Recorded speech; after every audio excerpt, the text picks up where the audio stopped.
Hey guys, welcome back to my channel. இன்னைக்கு நம்ம பார்க்க போகிறது வாஷிங் மிஷின் க்ளீனிங் வீடியோ. இது சாம்சங் வாஷிங் மிஷின். இதை எப்படி ஸ்டெப் பை ஸ்டெப் க்ளீன் பண்ணுறதுன்னு பார்க்கலாம் வாங்க.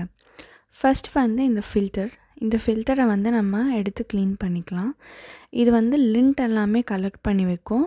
ஸோ நம்ம ட்ரெஸ்ஸில் இருக்கிற அழுக்கு எல்லாமே இங்கே தான் சேரும். இதை எடுத்துகிட்டு ஓப்பன் பண்ணிவிட்டு ஒரு நார்மல் டூத் ப்ரஷ் ஏதாவது வேஸ்ட் ப்ரஷ் இருந்தால் அதை வச்சு நீங்கள் வந்து இதை ஃபுல்லாக க்ளீன் பண்ணிங்கன்னா எல்லா டஸ்ட்டுமே வந்துடும். இந்த ஸ்பேஸ்லேயும் நிறைய டர்ட் சேரும். இதுக்கு வந்து நம்ம ஒரு கிளாத் எடுத்து நல்லா வைப் பண்ணிக்கலாம். இப்போ ஃபில்டர் வந்து க்ளீன் பண்ணியாச்சு. இதை வந்து நம்ம ப்ளேஸ் பண்ணிடலாங்க.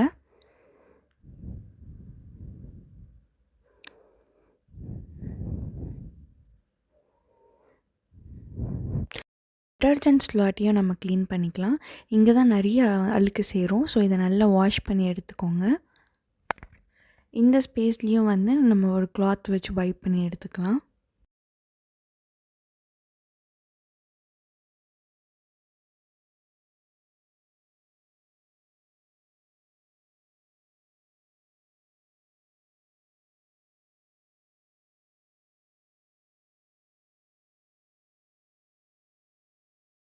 அடுத்து வாட்டர் ஃபில்டர் க்ளீன் பண்ணிக்கலாம். வாட்டர் கனெக்ஷன் வந்து நீங்கள் ஆஃப் பண்ணிவிட்டு இந்த திருப்பிக்கோங்க. இல்லைனா வாட்டர் வந்து இது வழியாக வந்து ஃப்ளோ ஆகும். இந்த இடத்துல தான் நிறைய அக்குமுலேட் ஆகும் டஸ்ட். இதையும் வந்து நம்ம ட்விஸ்ட் பண்ணி எடுத்திங்கன்னா வந்துடும். இந்த ஃபில்டரையும் க்ளீன் பண்ணிக்கலாம்.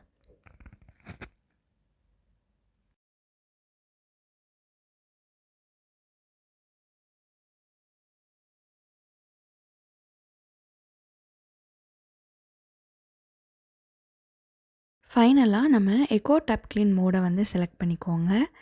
இந்த மோடில் வந்து நீங்கள் எந்த கிளாத்ஸும் போடக்கூடாது.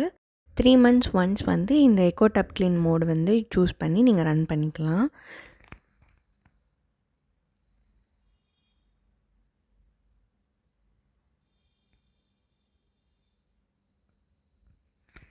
இந்த மோட் ரன் பண்ணிவிட்டு பார்த்தீங்கன்னா நல்ல இந்த ட்ரம்மே வந்து நல்ல பளபளன்னு இருக்கும்.